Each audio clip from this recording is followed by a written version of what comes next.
Start করে রেখে Chaura guys, এই যে মোটামুটি আমাদের এক কেস উপরে ডিম জমছে। এখন আমরা এটা আবার এগুলো আমাদের নতুন ডিম, আমরা এগুলা দিতেছি আবার।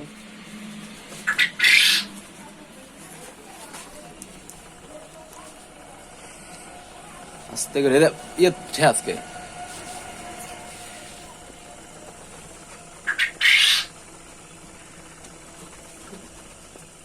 একবার সাইডে দে।